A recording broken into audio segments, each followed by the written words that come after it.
Hello everyone and welcome. My name is Novak, and if you're watching this on my YouTube channel, this may be a little bit of a different video for you guys. This is the opening video for my Kickstarter. I'm not really too good at any of this. This is going to be the first video. I'm probably going to refine it every now and then and re-upload it. But right now my Kickstarter is going to be a preview mode.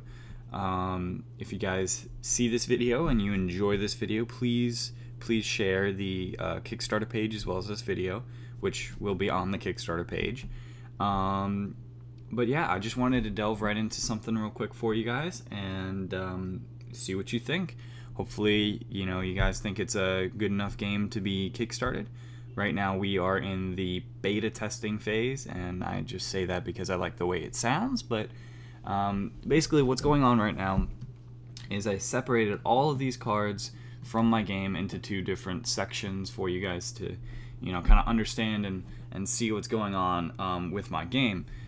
So basically my game is about to kind of put a little backstory. Me and a friend of mine from college were working on this game for a while now. I am not necessarily the sole owner of this game anymore, or the sole worker on this game, but I haven't talked to him in quite a while. He's been really busy with college, and I ended up having to drop out for various reasons, but I've been working pretty diligently on this, and I believe that we have come to a point where we just need to spread the word, and hopefully that it'll get kicked off, if you will. So today I want to just tell you guys about this game. This game is a deck building game similar to that of games like Ascension, the DC deck building games, things like that, and it's made to play in a different style, similar to that of Magic the Gathering as well, like card games that you play against opponents. This game is built into two different phases, or separated into two different phases. You've got your deck building phase, where you build the deck that you want to play with, and then you have the versus phase, where you play against an opponent. Now this deck, what I'm showing you right now, is what one single copy of the game would come with. It'll come with 50 tavern cards, which are the enemies, or the units that you use to fight with, and you have the 50 merchant cards, which are the cards that you can use to cast spells, have armor, and different kinds of terrain as well. So the way this game works is you've got your 50, I'm not going to separate it just yet so that you guys can see this still. You've got your 50 units, and you've got your 50 tavern deck, and you've got your 50 cards of your merchant deck. You'll shuffle them up, and you'll start playing a game where you buy cards to add to your deck, and then eventually you'll add up enough cards to your deck to actually fight with your opponent. Before I get to that real quick, I want to just show you guys a little something about these cards. We'll use this first card for an example. First, you've got your title right up at the top. You've got the type of card it is, and the subtype, which is mage, unit mage. You've got this right here is the cost, how much gold you have to pay to get the card. These two pieces right here of information are the attack and the defense of the card. If a unit takes enough damage, either equal to or more than the defense of its card, or on its card, it will die. And obviously the attack is how much damage it will deal to the defense of other units. Most units have, actually I think every unit has some sort of text on it that gives it an ability, such that this is, for example, a mana ability, which I will get into a little bit later. And then sometimes you'll see some cards have actual flavor text on them, which is irrelevant to the game, but just a little flavor of the world that we're building right now.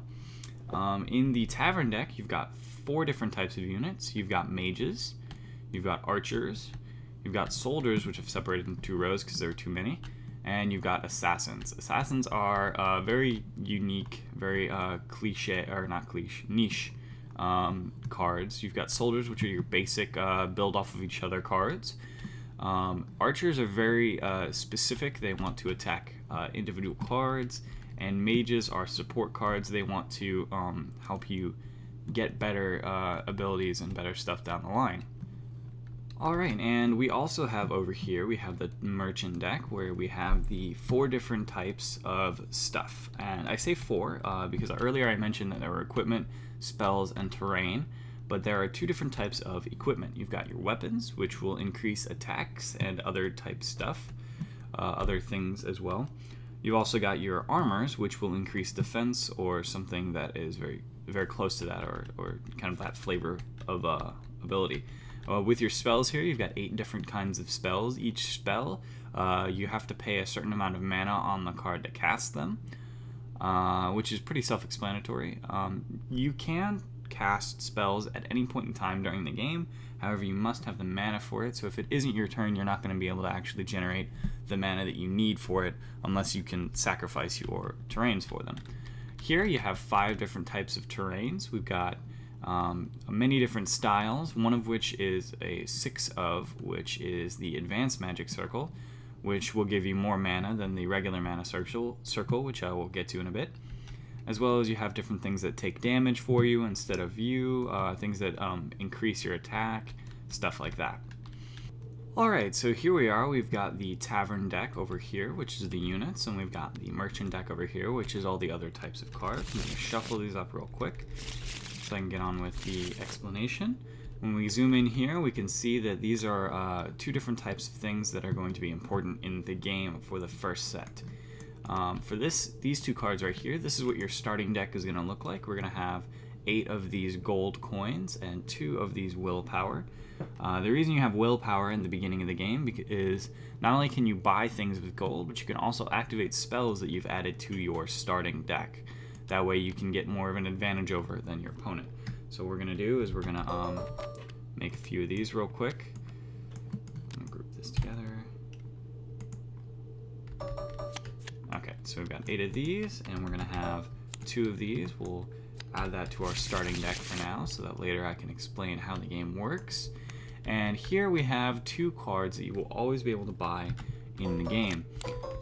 Similar to if you want to reference other deck building games like Kicks and Militia and things like that from other deck building games, these 2 cards are always available for both of the players. This is also a 2-player game. I don't know if I mentioned that yet or not.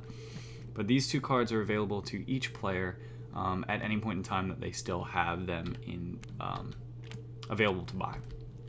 So we're just going to set these over here to the side for now, next to the Tavern deck. Doesn't really matter where you set these. Actually, I'm going to set them up here. But as long as they're off to the side and away from the middle. Now, once we get started with the game, each player is going to have their 10 cards, which I'm going to shuffle real quick. And what we're going to do is we're going to reveal 3 cards of each of the decks. The reason there's only 3 is now there is a 6-card center row, which is what you're going to be able to buy from. Haven't really figured out what to call this just yet. I think it's the Gathering Hall that we're going to call it. But here you have your 6 different cards that you can buy from.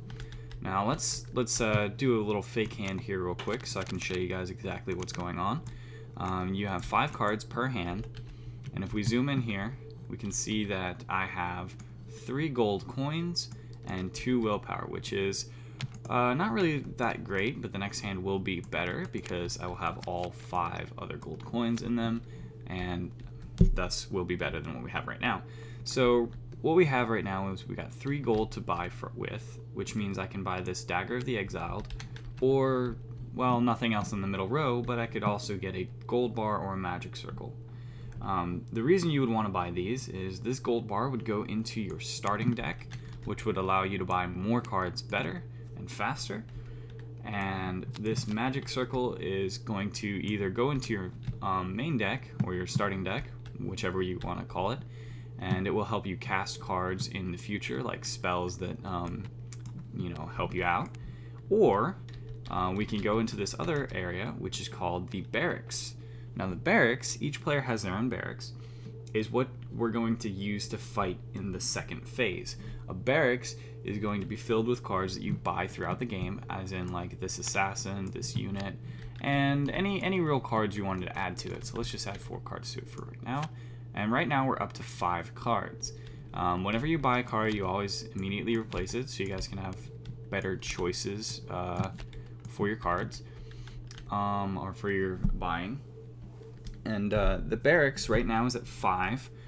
Once you hit 35 cards, or I think it's 25, I'm gonna have to go back into that again. I've been messing around with it lately, so it's been back and forth lately.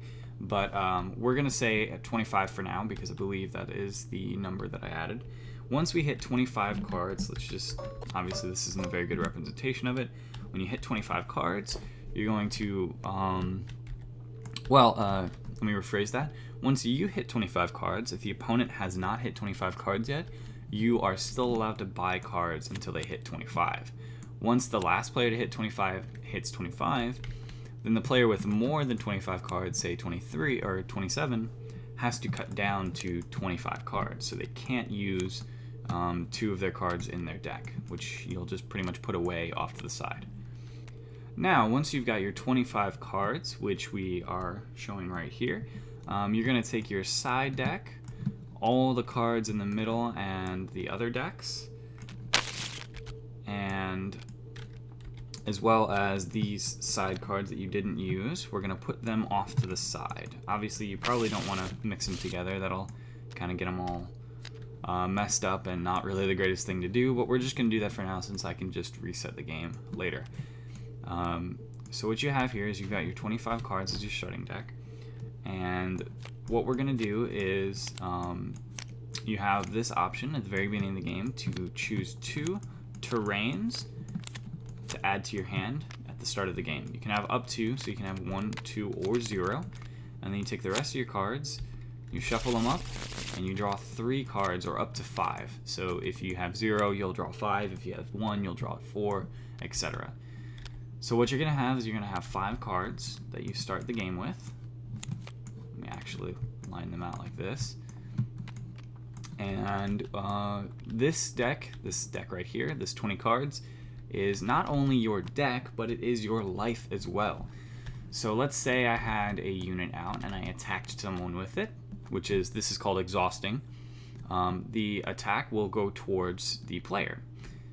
If, say, this unit were to defend, which doesn't exhaust, but it just pretty much, this is defending, they will hit each other with their attack. So, for example, if I can just get this right here correct. Okay, whatever. This attack is going to go to their defense, and their defense, or their attack, is going to go to my defense, which in this case, since it's 3-2 and 2-2, they will both end up dying. However, if my unit attacked and is not defended, this is where it gets a little bit more complex. Not that much to worry about, but instead of dealing the attack damage to the player, it will deal 1 card damage to that player, which can be either taken from the deck, which is take from the top of your deck and put it in your discard pile, or you can take a card from your hand and discard that instead. That way it's a little bit more controlled. Once a player has 0 cards in their deck and they are attacked, it is game over for them. So that's the basics of this game. There's nothing really much more to talk about besides the very specifics of how you play the second half, how you buy, what are the strategies, etc., etc. But if you guys have any questions, please feel free to ask them in the comments. I will respond to every single question that I can in the best detail that I can. I'm going to be posting the link to the rulebook in the description below, so you guys can take a look at that. And if you do think that you would support this game in any way, shape, or form, be it $1, be it $20, $100, whatever you feel comfortable with, please go to my Kickstarter and mention that. Please leave a comment, anything like that, as well as share it. Share this game with as many people as you possibly can. Share this video. This has been something I've been wanting to do with my life for quite a while now, and I've finally been able to get it all down and ready to go for people to enjoy.